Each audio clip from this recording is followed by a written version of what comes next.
everybody. Thanks a lot for joining us. There's a few of you here already. Some of you guys that are here already might recognise the old intro coming back from the dead. I managed to dig it out of the archive, so we didn't need to use the Mbappe one. It is very old. It's actually kind of fitting for today, actually, because we're here. I was actually planning on going live last night to do a bit of lineup building, like for myself. Tonight we'll be back for the members to do lineup building for all you guys, ahead of the weekend game week, of course. But I didn't get around to it. I had like the kids' football and then dinner and bedtime and all that stuff. That never really happened. So I did actually want to come live today and just generally shoot the breeze, do some stuff and all the rest of it. But guys, I've had a bunch of DMs. I've had a bunch of messages for you guys asking for a take, an explanation, anything on what we've had already out of Nicholas Julia, the head honcho, the main man that owns and controls the internet.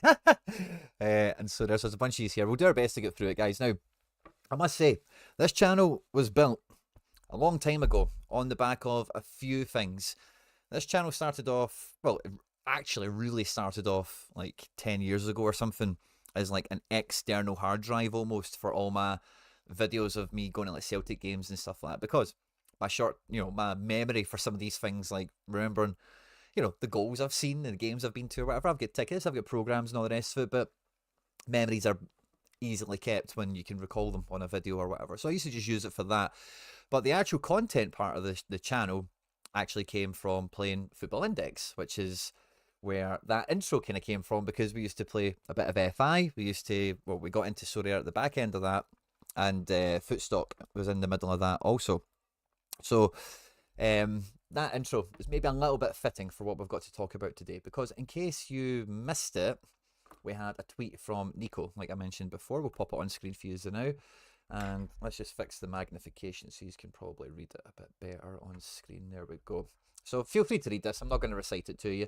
But basically there's been a notice of a court action or something like that against Sorare from the UK Gaming Commission, Gambling Commission, it's UKGC, whatever it might be.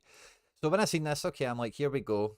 This is back to maybe some of that chat that we used to have back then with Yield, Football Index, and we'll maybe get into some of the comparisons or where the comparisons end between the two of them, because there isn't many, if any, to be quite frank, because it was one of the things I loved about Sorare upon finding it, is it had already solved all the problems that had that ended up bringing its demise around, because it was not built as a proper game, as a proper company, as a proper establishment in any way.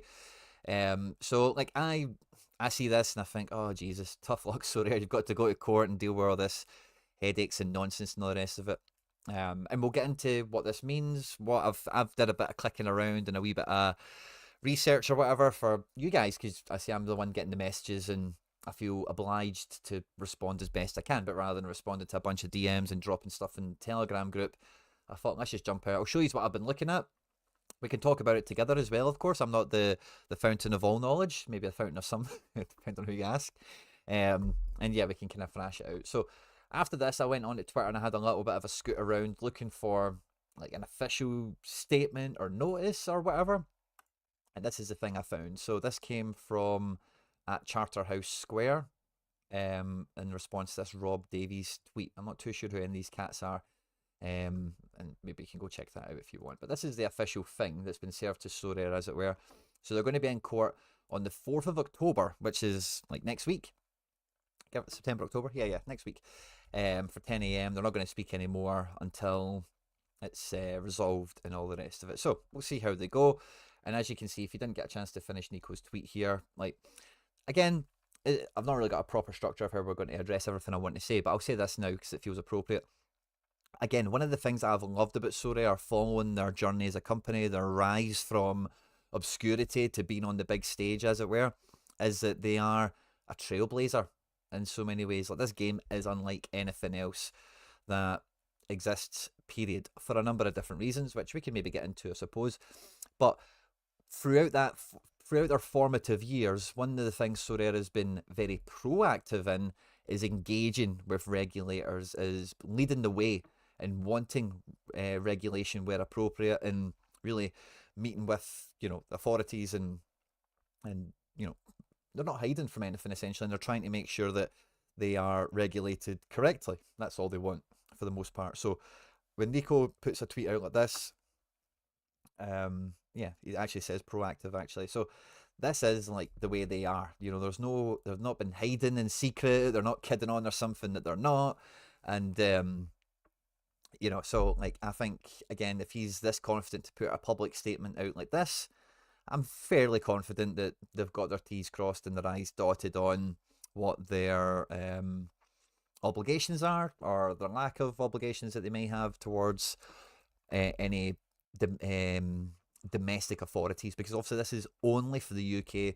This doesn't do anything for America, France, Germany, Portugal, Asia, Australia, Argentina, or whatever. This is only in the UK. So I think that means the best place to kind of maybe pick this up on is the UK definition of gambling. And we'll fix the magnification again so we can all have a wee read at it, okay? So this is the defined government. This is publications.parliament.uk. This is the official like definition of the term, because we'll come on to the Gambling Commission's website in a second, because I spent a lot of time on that looking for what they define as gambling, gaming, what regulations, what if you have a, what I was looking for was like, if you have a company that does X, then you are Y, or a company that is involved in these practices is gambling. And, or, you know, I was looking for some sort of clear regulation and guidance. They didn't have that. We'll look at the pages I looked at. Maybe I missed something. Maybe we can catch it together. But this is the official definition of gaming, of gambling in the UK. And as you can see here, it goes on to a lot of these and other things that are not relevant. This is just the definition that we're after. So there has been some confusion, yada yada. Betting is defined as making or accepting a bet, a wager. Money is going over the table. That's what the word bet means. You're wagering something against something.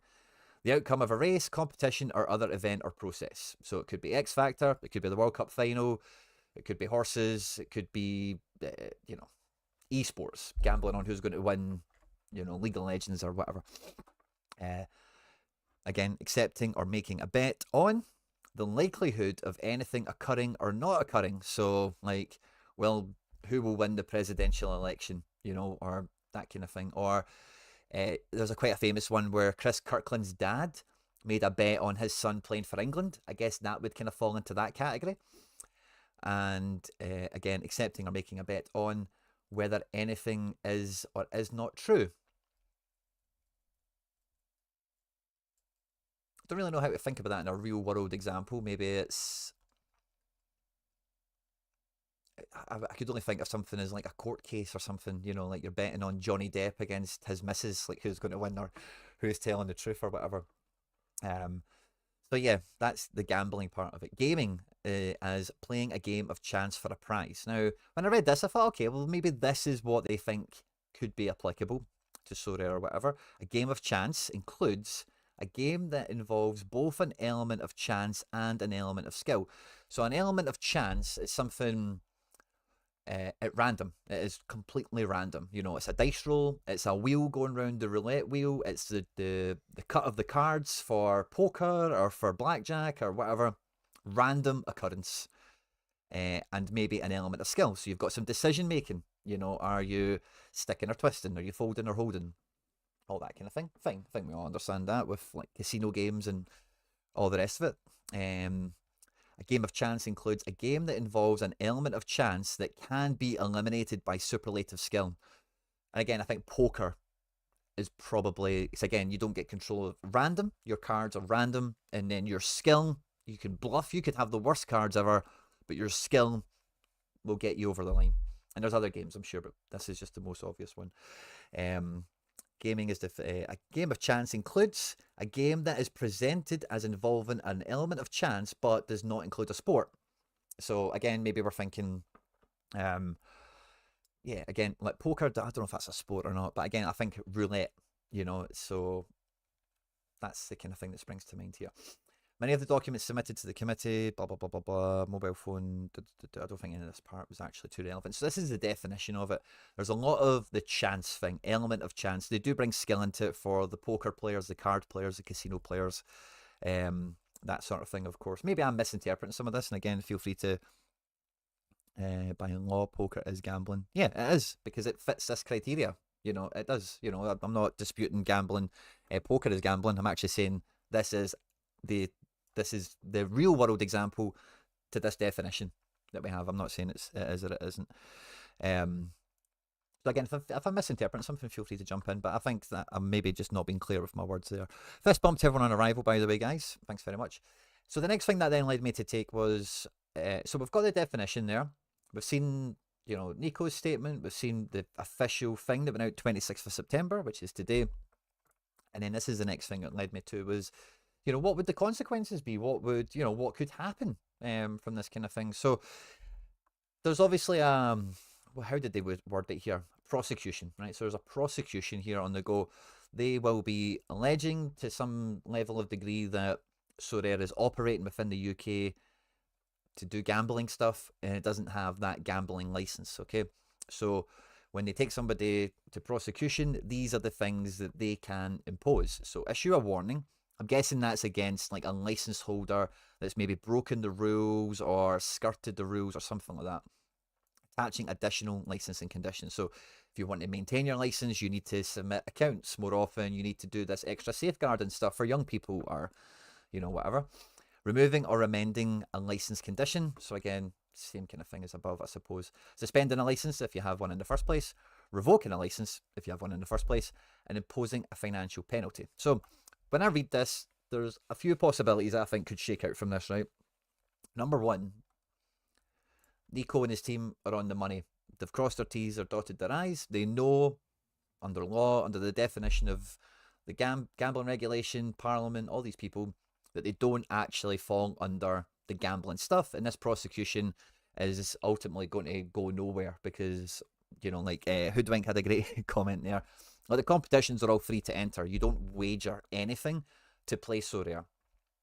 So again, there's other things that we can go into, I suppose. So number one, that happens. Number two, Sorare loses. It's probably a kind of black and white one there. If Sorare loses, or was to lose, or be found guilty, or however you want to think of it as, issue a warning.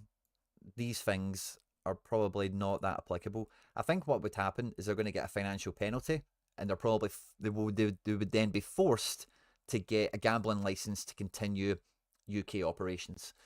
And again, to get their license, because Sorare is it's a new category of game, it's a brand new kind of thing, and all the rest of it.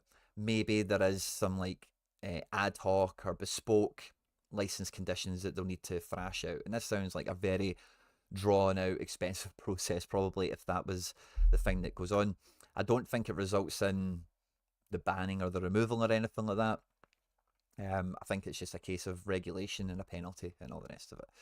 And then, yeah, I was clicking around and I'm looking for more. Again, this is me looking on the Gambling Commission's website, and I'm looking for their definition of gambling, or their definition of, you know, all this other kind of stuff. And to be honest with you, I went through so many of these, and I was like trying to speed read it a little bit because I wanted to come live for you guys. I need to go pick up the missus in about 45 minutes, so I want to do this kind of now for you guys. Are you worried about it, Quinny? No, not really, to be honest with you, because like I say,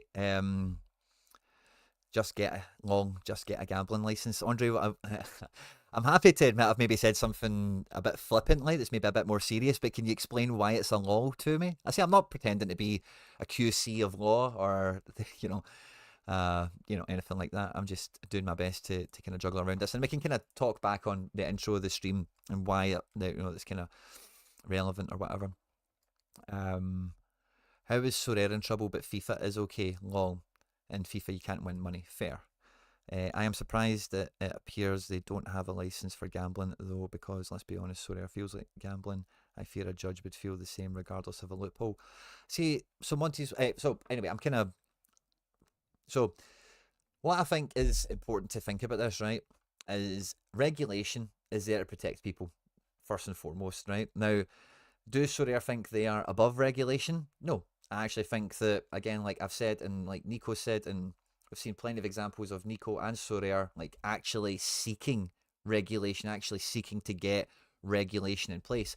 And a big part of that motivation from Sorare's perspective is that Sorare are squeaky clean, like in the sense of like, if you compare them to anyone else in the same industry, in the same field, this kind of NFT space and all the rest of it. And they don't want bad actors in the space ruining their reputation. So who was it there? So it's not so much for so I don't think that they feel that they're above regulation, or that it's not warranted, or they shouldn't have it, or anything like that. I just think that they're after appropriate regulation. And I think the gambling stuff, because again, Sorare has been in the UK for years. They've grown, they've got bigger, they've been very like public, especially to people like the Gambling Commission for a number of years. And like again, I just think that they'll have all their T's and I's dotted and crossed. And I think the regulation that they do put themselves under, and I can't remember where, but I've seen them mention this before about regulators for this kind of space. I think it's mainly EU based, but to be quite frank, they're up for it. You know, they're very compliant. They're really, you know, there's no two issues about it. So in terms of like what a judge would think or not, I think like you have to play by the rules, and it doesn't. And I don't think anyone would get the impression that Sorare aren't playing by the rules or trying to, you know, skirt them or anything like that. I think the difficult part about Sorare is that it is like a new thing. You know, it's a new concept. It uses nascent technology. I don't really know what nascent means. I thought it was adjacent maybe, but maybe I'm wrong. And the commission is misinterpreting and misimplying the law by applying it to Sorare's business. And I do think on the basis of it, at a glance, that is probably correct, just from what I know of gambling commissions and the history on the channel that we've had in engaging with this to some extent. You don't lose a stake, you don't lose a wager, you don't need to pay to play in terms of competition entries and all that kind of stuff like you would on a DraftKings or, you know, anything like that. And in terms of the FIFA comparison, because FIFA is you're spending money and it is pure chance what cards come out the packet. Sorare has never operated like that intentionally to make sure that people know what they're buying. But then this is the next kind of page I came to, and I read this. I didn't watch the video, to be honest with you. I was much happier to read it. And this is the Gambling Commission's corporate strategy for 2024, which is now, to 2027. And I was expecting to find like crypto, NFT. I was expecting to find something like kind of new to the party, as it were. And where is the... I just actually couldn't believe some of the stuff I was reading in this. It actually made me piss myself laughing, because like this is the right page I'm on, isn't it? No, but I'll scroll down. So maybe this one? Yeah, it's this one. So I'm sure it's this guy, Andrew Rhodes. Yeah. These are the guys. You can read this if you want, guys. This is gamblingcommission.gov, about us and stuff like that. Key commitments, White Paper Act and all the rest of it. And what they talk about, where is it? Because some of you guys will find this hilarious that they've wrote this. These commissions, over the next 3 years as we deliver our key. Let me find it. I tried to have all the pages lined up that I found interesting or relevant. Maybe this page. Rapid advances in technologies to regulate industries and their regulators in gambling. Licensees offer complex, sophisticated, yada yadas. Maybe it's an introduction part. It feels like it would be an introduction, the thing that I wanted to bring up here. We license and regulate businesses and key personnel within those businesses. We provide like spread betting, we advise, blah, blah, blah. National Lottery, the UK.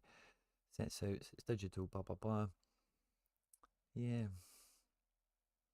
Corporate strategy might have been on this page. There we go. That's it. The way people gamble continues to evolve. People gamble in different ways and on different products with different regularity. The global pandemic impacted the way people gambled, and as a result, our approach to regulation. Using comparable surveys, fewer people report gambling regularly now compared to before the pandemic, but consumers, blah, blah, no, that's not it exactly. It was to do with the pandemic.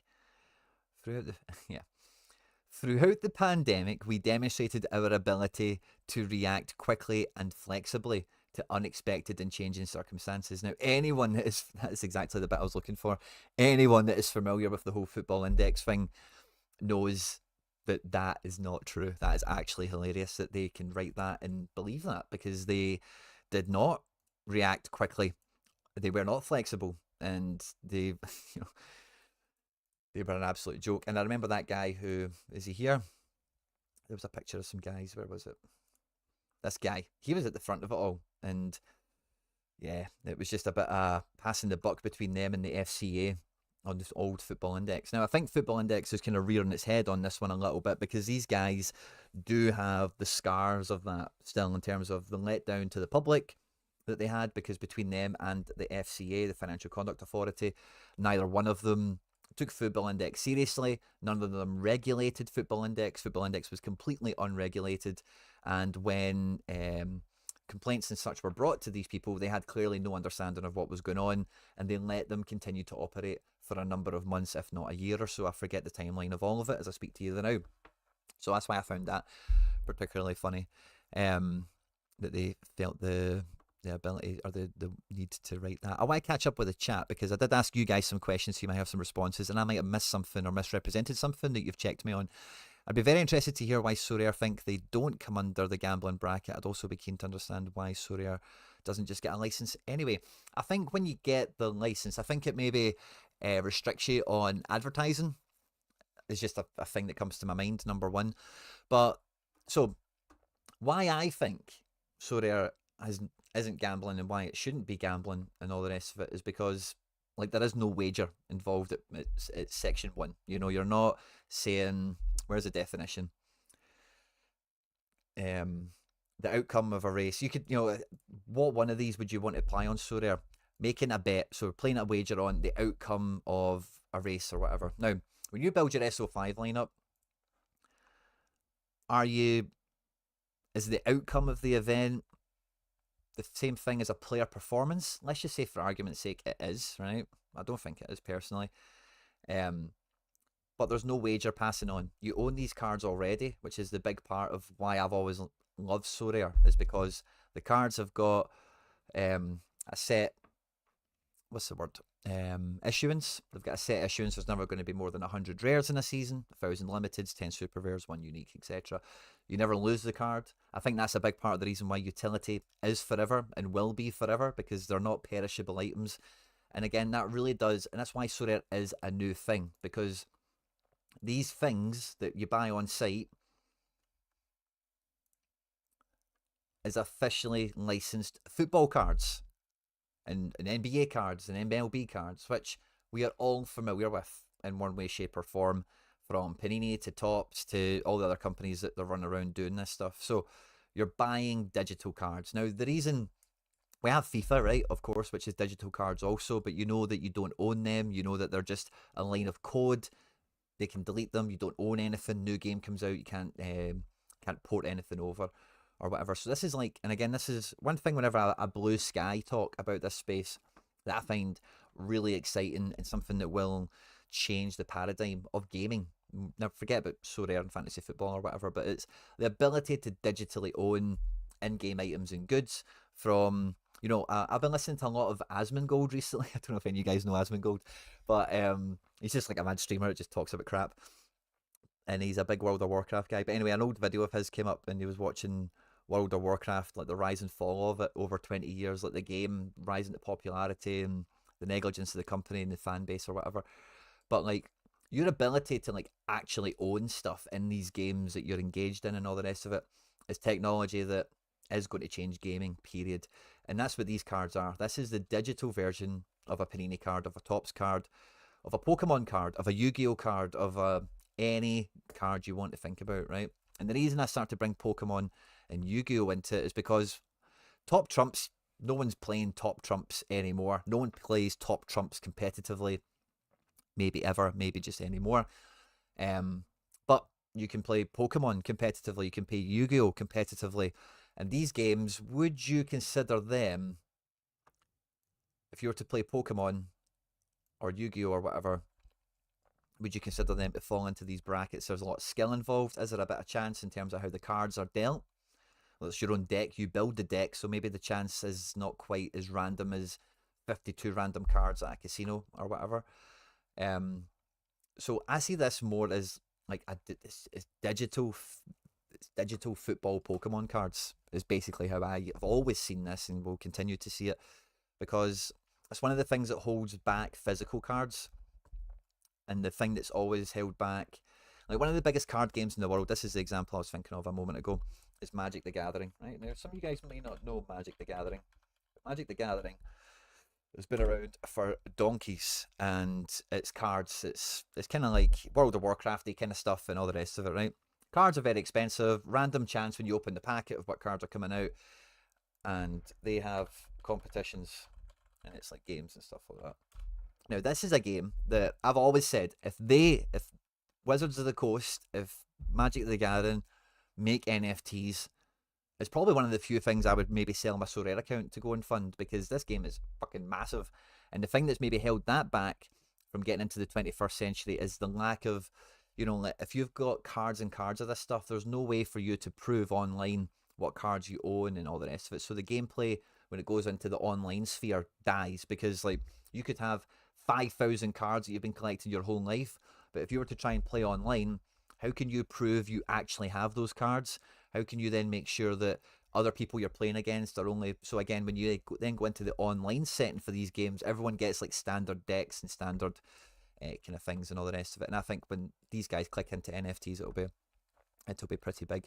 So I think like for that, it's a competitive kind of card game, but because it's football, it's not just based on like stats on a bit of cardboard like in Magic or Pokemon or any of these other things. It is, and this is maybe where the lines do get a bit grey, and where Nico's point again just rings true, that it's a new category, because it is engaged in the real world outcomes of players. You know, did they play 90 minutes? Did they get a goal? Did they get a last man tackle? Did they get a triple? Did they make 100 passes?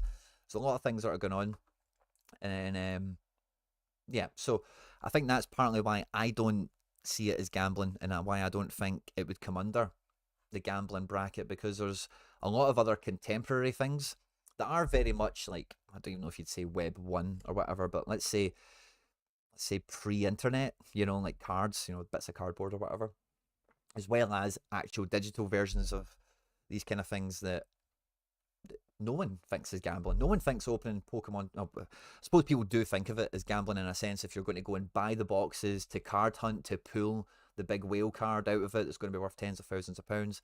That in itself is. But recreationally, just being a Pokemon player or a Magic player or whatever, that's not regulated by gambling and all the rest. And again, if you feel I'm misrepresenting something or whatever, feel free to jump into the chat. I'm enjoying catching the comments on this. If they admit to being gambling in the UK and they admit it's gambling in general, then it gets banned from tons of countries. Okay, fair enough. If they start to pay for a gambling license, the prices will drop. If they start to pay for gambling licenses, the prices will drop by 50%. It's not fun. So that was one of the things, Andre Nusko, that I did think about this number one, is it is like... And again, I tried to find this and I couldn't see it anywhere. Let's go and check for it again, right? Gambling commission fees. They do have fees. Do I need a license? Single permit machines, permit license. Let's go back a page. Annual fees. There we go. If you hold an operate, you must pay an annual fee to keep it. We will issue an invoice, 6 weeks, blah, blah, blah. Finding out what your annual fee is. When you apply for your varying license, we will tell you what your application and annual fees are. Okay. So it's very... And here's the bank details. That's all. So I don't know what the fees are. I don't know how they calculate it. But that was one of the first things I thought, is this is maybe a bit of a squeeze. Get a big juicy fine out of them because they've been operating for however many years unregulated if they win their case. And then, yeah, there is fees here. But again, I couldn't actually find the actual fees. You can always use a fees calculator. Let's have a look at what this is. Betting, intermediary, bingo, casino, lottery, gambling software, gaming, adult gaming, family entertainment centre, full betting, limited, standard. I don't even know what category you would click on. Gambling software. Let's try that to see what it says. Would you like to apply for this license? No. I want to see how much it costs. You won't show me if I don't apply. Fair enough. That was one of my first thoughts, is it's maybe a bit of a squeeze. It's basically a shop. We buy the product like any other shop, like the cards. We use the product and wear it. Yeah, exactly. So you own the cards. They are a thing. They're not made up. It's not, so again, that's just where I think, like, again, like Nico says, it's misrepresenting and misapplying the laws, because I think when you actually look at what is actually involved here, there's nothing that, that would categorize it, in my opinion. Difficulty Sorare have is Footstock were covered under the Gambling Commission. It's difficult to argue that they were much different. So the difference with Footstock is that there was actual like RNG in that. So Legendary, as you'll remember, with like the roulette system, as well as like the cards were unregulated. It was infinite supply. And what else made that a bit more distinctly gambling? Oh yeah, you had to pay to get into the competitions. It was like, £2 stake, £5 stake. I can't remember all the stakes for the competitions, but you needed the cards, and then you needed to get into the comp as well, if memory serves me right. But yeah, there's a few of you guys kind of echoing what I'm saying. Like, it's what people are missing, and it's why when I was looking at this, I'm looking for a reference. I'm looking for some sort of, especially when it's like this bit, when it's like our focus for 2024 onwards. I didn't think, again, if I've missed it, I'm sorry. I will try and have another scan over it. And if you find it, feel free to point it out to me. No mention of NFTs or crypto or anything like that. And if they are talking about, like what has changed, like what has changed in gambling, really, in their eyes between, that the pandemic to now. Is there more gambling companies? Is there less? Is there, like the machines that they don't like? That's not new. They've kind of dealt with that. What is new? Like, what is this new thing that they're trying to wrestle against? Lottery duties, regulatory outcomes. So yeah, I don't think. Yeah, so I think like I was hoping to see something in this where they say we have seen something in this space and we think we should regulate it or whatever. 100% can't agree to a gambling law in any country, because if it happens in one, the law, blah, blah, blah. Fair enough. It's expensive if they're gambling. It's not free, though, is it, Hoodwink? You can't enter any of the main competitions without paying unless you spend eons playing rivals. Fair. But I do think, like, the free to, like, it's kind of one of those ones, isn't it? I kind of get what you say there. Who was it that dropped that one? Josh Cameron. You do need the cards to play the competition, of course, but again, they're not really a wager, in terms of like the definition. It's not like you're wagering the cards. It's not like you lose them, you have the opportunity to lose them, or they'll be taken off you, they lose utility, they're a depreciating asset or anything like that. Or in that regard, like you've got 10 uses of it, and now you've got 9, now you've got 8. I hope they're right, but I fear they're not. Fine. I also feel this could be the reason that they moved the marketplace from the app. Yeah, I think like I think the marketplace thing is, I always thought it was around in-game purchases and stuff like that. So again, I'm not too up on all the rules and the T's and C's around that, but marketplace from app for sure, because of the fees from Play Store. Yeah, that's what I thought. Take huge fees for in-app purchases. The issue in these guys is they're all boomers and don't know anything about tech. Yeah, that's kind of where I think this is going to end up going, where they're going to go into court and they're going to say stupid shit. It's a shame that we want. I wonder if you could just go down there, but they're going to think that this is Footstock or Football Index, and they're, like based on some of the stuff that they've said in here. There was a page I was on with all the research that they do, which seemed actually quite vigorous for the most part. I don't know what page it was on now, sorry, but it was all the kind of research that they've been doing into how many people gamble, how often a week, how often a month, how much money, what age are they, where do they do it, how often, what sports, what this, what that.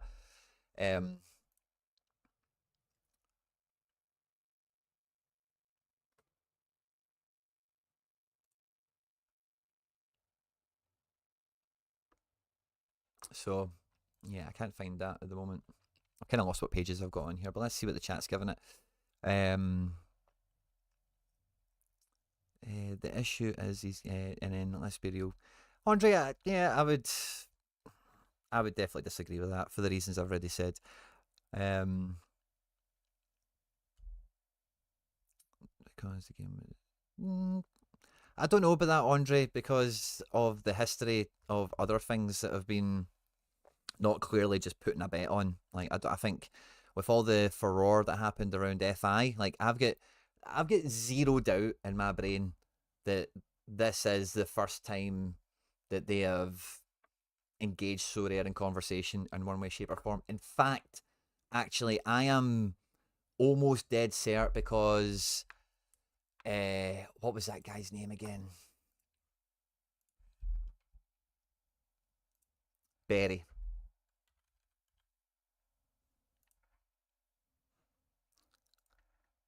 Can we search?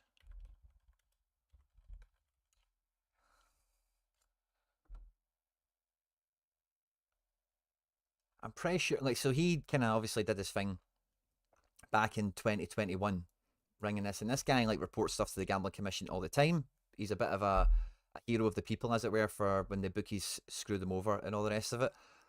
So this is 100,000% not the first time that they've been in communication to some extent to clarify their business practices and all the rest of it. Because again, like when you look at the licenses that are involved here, there is no chance in a month of Sundays that the Premier League, when they were doing that licensing deal, never mind throughout Europe, even the UK with Scotland there, that these things have not had to be legally addressed or confirmed and ironed out. Um, so yeah, I do disagree with that. That no one cared because it was small. I think they cared. I think they've always been aware of it, and I don't know why the timing is now, but let's see how it shakes out. Um, Very concerned as someone who signed up to GamStop to ban myself from betting apps. Use Sorare as it's a fix to escaping gambling, and it's done wonders to do so. Yeah, Diad VR. I'm very similar myself. Like I really did enjoy. I enjoyed Football Index for taking me away from bet like actual like accumulators, and the errors they made in their product was a real wind out the sails for me. Footstock's the same. But like I said already, like when I very first found Sorare, like everything that was wrong with those other companies, the NFT technology already and the licensing part of the cards already takes so much of that out of the equation. So I feel you there, Diad. I'm on the same boat in a big way. And I didn't do get GamStop, but I just like self-excluded myself from all the websites except for QuinBet because we ended up getting a sponsorship with them a while ago. So yeah, let's see how it shakes out in that regard. The buy an NFT and enter free competition, it's just a loophole to argue it's not gambling, really, is it? Well, I don't think that's any different, but let's imagine it wasn't digital. Imagine Sorare were selling packets of actual cards, like Panini and Tops or whatever, and then somehow we were able to, like I was mentioning with Magic, we were somehow, like, the kids have been buying Pokemon cards, and in Pokemon packs now, if you buy a pack, the last card in the deck is a white card with a QR code on it. And you can scan the QR code and everything that's in that packet will appear on the screen. It will fill up your digital collection for playing Pokemon online, which is maybe one of the moves that they've made to get into that digital space of the cards you own can appear online. People can see your collection. You can play with your collection online and it's the same deck you've got digitally as you do have physically. Let's imagine Sorare did that. Would that still be the case that the NFT tech is some sort of usurp for it? You have things that you own, you're playing a game with them that is free to enter. So yeah, I still can't get behind that. Where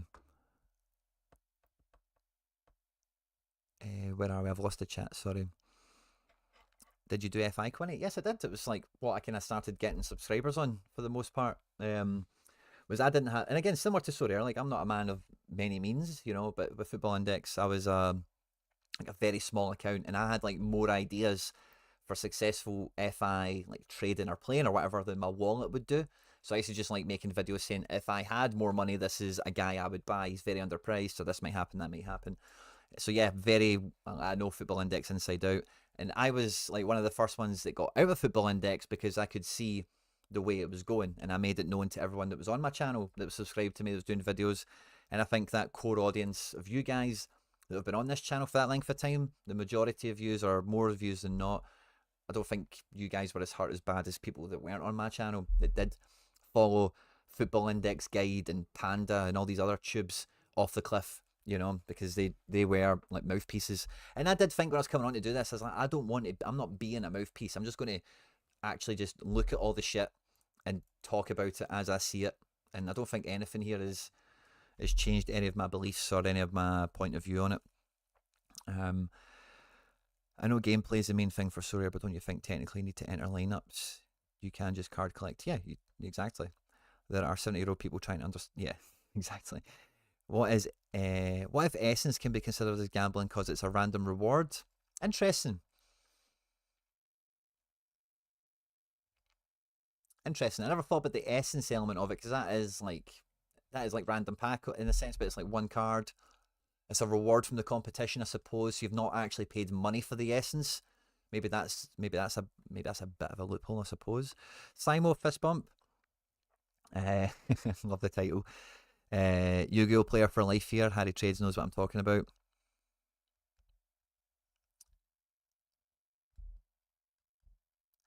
Andre, that's because it's not digital. But imagine, like, if you could get, like, let's just look at this, right?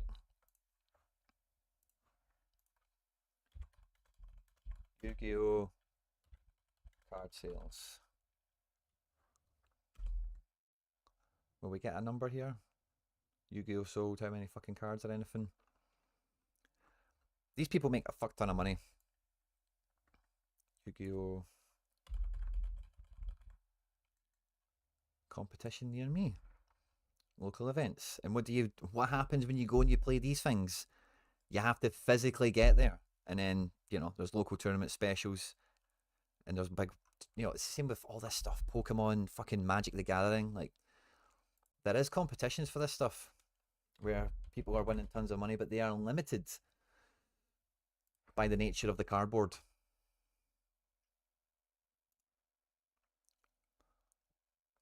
Yeah. So I disagree with that. The online Pokemon game is similar to Sorare, but also not gambling. Yeah, exactly. They won't do NFTs as it's owned by old guys. Yeah, fair. Again, Andre, I would wholeheartedly disagree. Like, so Andre, you bet on a card to perform well and you try to win cash. Let's have a look. There's probably a bunch of examples here on this page, but I'm looking for an old one, something that I've had for ages to show. Like Nakamura, bang. This does not fit your criteria. There is some players, Andre, whose gallery, and actually, Andre, I think you've got a really nice gallery. I think you've got a lot of powerful cards. Your gallery maybe fits a bit of that criteria, but that's not platform wide. It's not, because I've got tons of cards in here that I really like don't actually like, that I'm not betting on them performing any better or any different, or I'm not even betting on them performing. I maybe just want the card. I maybe just want a card of Nakamura, and there's probably a couple of other ones in here. Like I got Joe Hart's after he retired. Why would I do that? Obviously, it helps the collection bonus and stuff for that, but it's again club legend. Falcao, I know he's not quite retired yet, but not far off it. So yeah, I don't think that totally stands up. I think personally they skirt on the edge of gambling rules, so for me it's not gambling. But again, I do think, guys, I am with you that it's you can't say that is categorically gambling, and I don't think you can categorically say it's not gambling. It's very much in this new space because, like, with the Yu-Gi-Oh and with the Magic stuff, the main difference between them and Sorare is cardboard and no cardboard, really. But the money that Wizards of the Coast makes from selling cards, they put on championships. They put on all this stuff where there's prize money that gets PR that gives, because to get people to buy your cards, there needs to be a reason.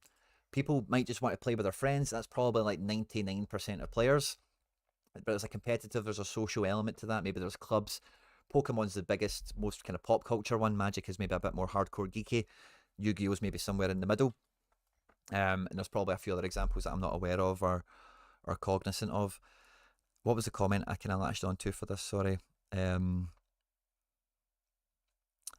So yeah, and again, like, if you were to put this under the microscope, the same way we're putting, so it would be the exact same. You'd be like, well, is it gambling? Because you're opening up packs, you don't know what you're getting. You're going to a tournament. There's some skill involved. Maybe there's some money on the card. You know, it's $100,000 prize pool or whatever. So I do agree that it's.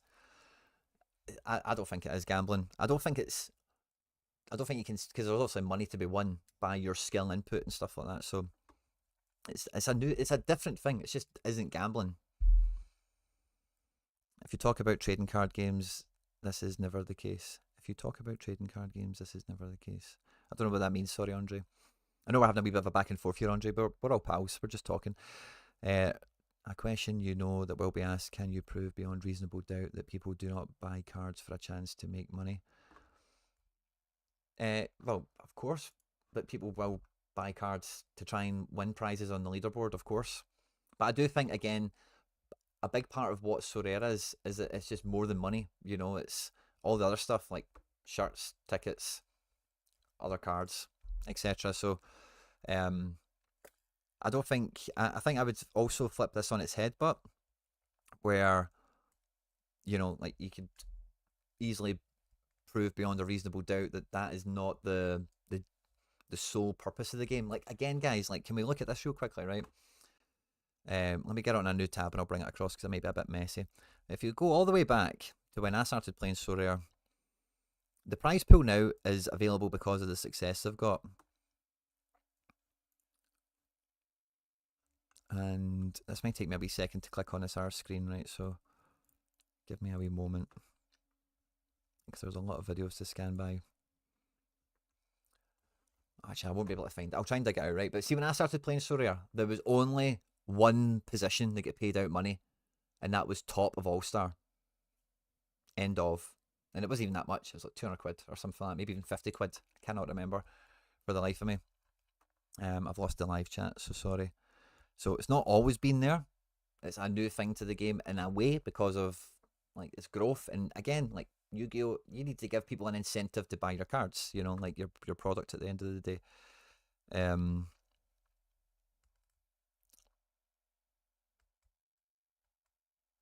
Yeah, even the trading part of it. But again, the trading part of it, if you're buying a card cheaper, thinking it's going to be more expensive tomorrow, it's not any different to me going on to eBay and buying a Charizard and hoping it appreciates in value.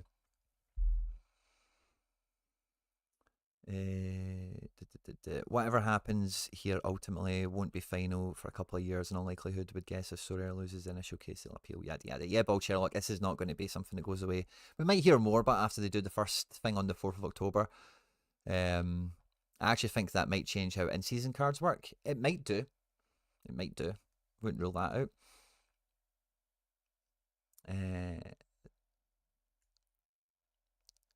Yeah, tax implications as well, Andre, like for the company, I get that. How come they've been charged by the Gambling Commission for providing Paul Kiernan? How come they've been charged by the Gambling Commission? We don't really know. This is the thing that's came out. It's kind of what we spoke about. I don't know if you've just jumped in, Paul, towards the back end of this, but maybe scroll. I did a wee bit of exposition at the beginning. Maybe I want to jump back. They are saying that they started researching them in 2021. So you found that, did you?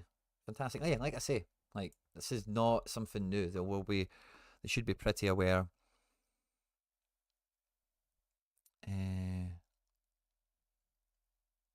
You lot voted for a Labour government, ergo be prepared for the cost of regulation.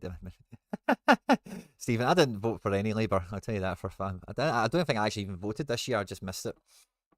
What would this do for the general Sorare community? I don't like outside of the UK. It means probably close to zero, to be quite honest with you, because like I say, Andre's mentioned it already, but I think the main implications is Sorare backend. They have licensing fees, they have extra tax implications, they maybe have advertising restrictions. There's maybe some things that I don't think that actually does anything for us, to be quite honest with you. There's a wee bit of a political chat going on here. I'm going to avoid that. I'm not political. Where do you draw the line between gambling and simply buying digital cards of your favourite players? SO5 is a choice. You don't have to play it. Yeah, it's kind of like, I'm with you, Simon, but I think that statement doesn't really hold up because it's kind of the same as you don't need to put a bet on kind of thing. But I'm with you. Like, it's like you buy cards and you're playing with the cards. And because the company makes so much money, they put cash prize pots on, and it's not deemed gambling in other very similar industries, you know. So the they draw the line if people put in a lot of money and they hope to win a lot of money. But again, like you could say that with Pokemon cards and anything else, by the way. Like speculation wise, that's a video I want you going to the court where we do that as a vlog. Someone could go along and watch the proceedings. They'd be very boring initially. Maybe the focus of in-season kind of changes. Yeah. I only put like 30 quid on FI. Good for you. Honestly, my football index balance, every time I got over like £100, I was withdrawn. And my football index thing was to get me to stop doing ACAs, and it was to save up for a PS5 coming out. And then by the time the PS5 came out, the football index was kind of gone. So anyway,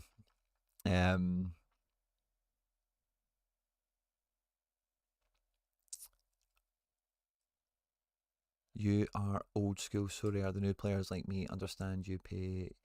Yeah, but I think what you're saying with that previously, but that people spend money in the hope of making money or whatever.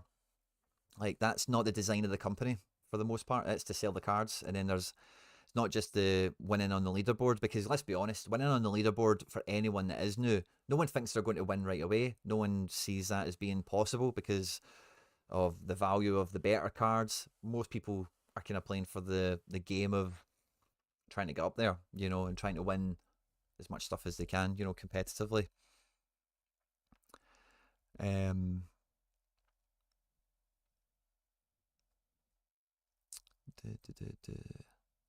Yu-Gi-Oh gives back 1% of the card sales back in competition prizes. It's not the main focus at all. I'm not saying it is the main focus, but I'm saying it's something that certainly happens. And how do you keep Yu-Gi-Oh players and Pokemon players buying cards? Bringing out new ones. Cool. Playing with your friends and stuff. Cool. But they still have that. It's still a part of the thing. It's definitely not the main focus, Andre. I'm sorry if you think I said that. Yeah, no money to enter the comps. Yeah. Harry Trades was playing Yu-Gi-Oh as a kid, so that's some illegal gambling there. Some child gambling by Harry Trades. Prices are all relevant, so see how much cards cost. Like Gaza's saying they're cheap, Andre's saying they cost a lot. Depends on, they're all relative. So I think the actual price of cards, it does. I don't know how relevant it is, to be quite honest with you.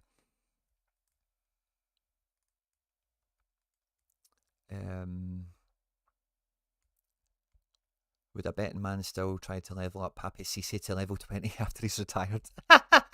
Charlie Dunbar. It's kind of what I'm getting at with the Kyogo. Like, there's more to this than just the playing of the game part, you know?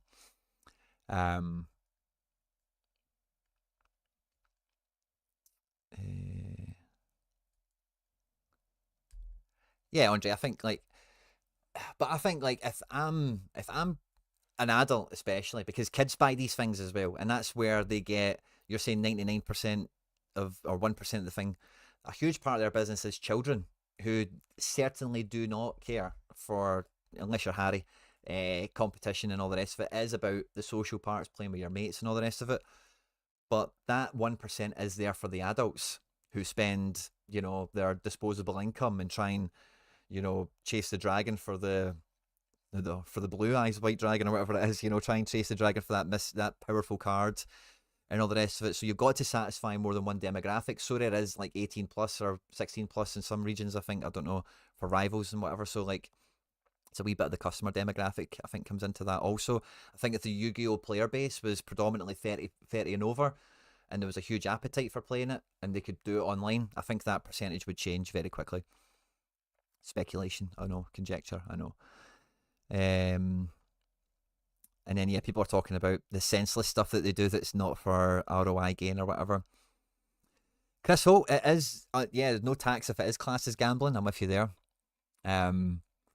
Is Stocks FC considered gambling? I don't actually know what stocks are all about. They're on blockchain. Maybe need to look into that a bit more.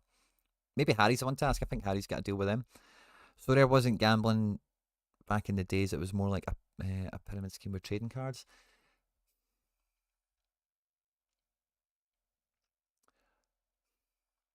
So the word pyramid scheme really does. It's one of these phrases that I think does get thrown around quite often, right? Because the pyramid scheme like the actual the con, as it were, is always based on the predication of the thing being way overvalued or worthless or even non-existent, and it's a case of you recruiting further people to then do it off you. And we see this with oh, what was it? Like Herbalife. That's maybe a bit different because it's got a proper product attached to it. Herbalife, Utility Warehouse has a proper product attached to it. But they're probably not good examples. I probably shouldn't bring their names into it because that's not what I'm. But it's these structures where somebody's in charge, and they know, like, they've spent money to get some stuff in, and they know the thing isn't actually worth selling to a consumer. The best way to make money is to get someone else to try and think to do your job, and then you give them a cut, and then they do it. The customer actually never really becomes involved in, like, the pyramid thing, as it were. It's about multi-level marketing in that respect, where you're trying to get other people to sell the product, like fucking Avon, and that again, they've got like real products and all that associated to them. So it's maybe not quite that pyramid structure. It's maybe more multi-level marketing, or whatever the fancy legitimate term for it is. But the pyramid thing is more about, like, customers don't really become involved. You know, it's all about just getting someone else to try and flog the bag to someone else to flog the bag, if that's what if that makes sense. Purely on feeling, it does feel like gambling to me, and the reason I do it is to scratch that itch. Yeah, fair enough. You definitely have that buzz of, like, you see your team smashing. It's like, yes, I'm so high on the leaderboard. Like, yeah, like I can get that. You do have that bit of a rush of, not rush. I don't think you're pure like hyper jumping off the walls and all that. Like, you've just won a 5K ACA. Like, oh yeah, fucking, you know. I don't think it's quite that, but you do get that, like, engagement. For me, it's like it's part of the reason I've got the channel as well, but I value my opinion. You know, I think I know stuff about football and all the rest of it, and betting for me was like me proving, like, I knew they were going to lose the day, or I knew there'd be some goals early on, or whatever. So it's more me, like, trying to, like, show, like, I knew that was going to happen. That's more my kind of thing with it. So maybe I'm a bit different, but as far as I'm aware, owning a horse and entering into a race to win prize money is not considered gambling. Oh yeah, very interesting, Simo. Owning a horse, in a way, is maybe, it's not a total comparison, but I like that comparison. That's an interesting one, Simo. Great contribution. Ultimately, this isn't down to a legal definition under British law, so two legal terms will square off in court, and if Sorare loses, they'll be liable to pay British Exchequer. Yeah, exactly, Red or Dead. The difference is that the owner of the competitions didn't sell you the horse for that competition, and only allows its own horses. It's not a total comparison, and I think Andre's got the creases there of why it's not, for sure. But again, people breed horses for the sake of trading them and selling them on auction and stuff like that. I don't think it's a terrible comparison, but it's definitely not a completely applicable one. What constitutes gambling is both notional and perpetual. Cool, yeah. Yeah.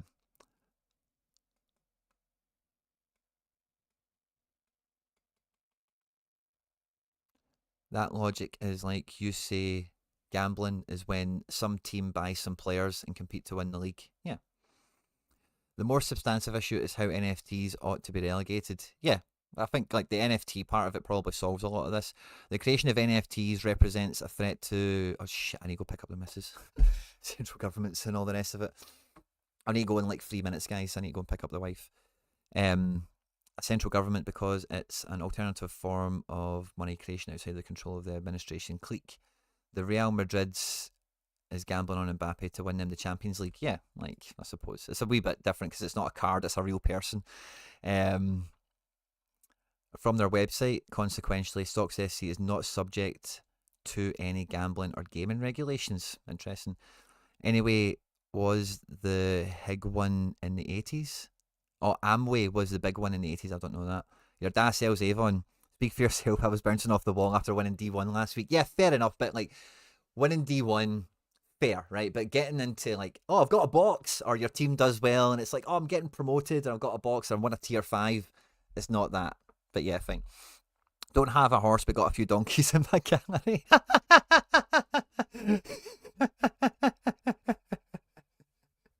Love that. So yeah, I got a bunch of DMs. There's a bunch of you here watching. There's about 80 of you or so. Thanks very much to everyone that has kind of hung out here. I've done my best to kind of share my thoughts, see what is kind of here already. Rico Man added in there that somewhere it's been said or stated that they've been looking at Sorare since 2021, and like they obviously think if that is the case as well. Like I said, this isn't they didn't just find Sorare last night and do this today. So they must think they have some sort of grounds for it, but I just my first thought was this is a cash grab. Like they want fees, they want a fine, they want to they see how much money Sorare's got slushing about there, they want to go for it. And oh yeah, so I don't know who it is, or I can't remember where I seen it. So Andre mentioned the 1% Yu-Gi-Oh thing. I'm pretty certain that there's regulations imposed on Sorare, maybe by EU, maybe by France, and that's why the 15 million thing has came up. But like, I don't think they can reward more than 25% of their revenue in cash prizes to be a responsible, sustainable business, etc. I think that is like regulation that they have invited and has been imposed on them. Which I think last so maybe you do it year back. So I think last year their revenue was 60 million. So that's why this year the prize pool is 15 million, and then dependent. So I do think they're regulated. Like I think they'll be going into this saying, listen, we comply with all these, and this is the way it's regulated across the world and all the rest of it. And again, to go back to Nico, a misrepresentation and misapplying some of this stuff that we've seen here, because there is no bet, there is no definitive win or lose, and a bunch of other stuff that we spoke about.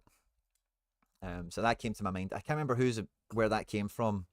I think somebody in the Telegram was speaking about that, or I can't remember who was it mentioned that, but something like, their revenue dictates the prize pool to an extent. Obviously they can't give out more than they've got, but there's some sort of threshold where they're limited by regulation, as far as I understand it. So yeah, I just wanted to kind of click on everything I managed to find this morning, let you know about anything I thought, experiences and all the rest of it. When it comes to Football Index, this is the one of the things I did want to say, right, when it comes to this, right? Because with Football Index, there's two primary things. Footstock was kind of like this as well, but Football Index was definitely way more worse for it, right? So the number one problem with Football Index, right, is the marketplace. They control the supply, so they had basically unlimited supply, but they were also in charge of the pricing. Now, there was no free market. They controlled the price of everything that happened. Even if I was selling, they decided what price I would sell at because of the mechanism there. They then also took a commission from the sales as well. So in terms of their entire marketplace, they were judge, jury, and executioner for how the market operated. With Sorare, they do have instant buy, right? So they are, like, there is cards here that have a sticker price on them. But in terms of auctions, again, they don't decide the price of these. If no one bids on them, they don't get sold. If people bid 10p for them all, then they sell for 10p. If I want to sell a card, let's find that funny one. Look at this. If you want to try and list your Daniel Rugani limited card for $6.5 grand, you can do it. You know what I mean?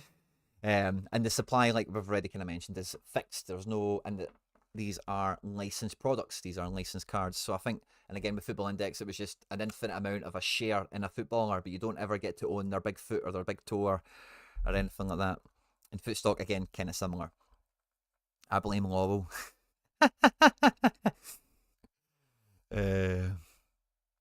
They were under the UKGC though, so it's not directly applicable. They weren't. They were not.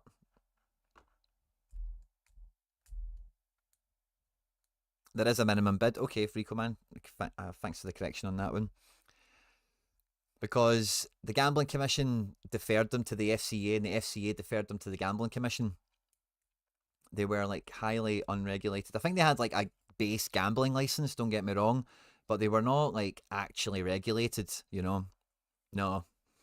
because people were saying, like the Gambling Commission were saying, oh, the FCA should regulate them. And then the FCA were saying, no, the Gamcom should regulate them. That was a big part of the big thing that made this funny. What was it? Where they're saying that we act swiftly and all that caper, because they weren't. They were putting their hands up and saying, not our problem. This is an FCA thing. It's shares and the football stock market and whatever. So, yeah. That's how I remember it, Josh. Maybe I'm a little bit wrong, but I'm not totally wrong. Go pick up the wife. Yes, I better do that. Thanks a lot, guys. I'll be back later tonight. FC Barcelona members, we'll be doing lineup building tonight. The stream will be public, so anyone can come and hang out with us. And I've got Zero to Hero to record today, as well as some other good stuff. Thanks to everyone that's tuned in. Don't forget to hit the subscribe button, hit the like, all that good stuff. Have fun. Wish me luck with picking up the misses and not getting my head bitten off. And I'll catch you later tonight.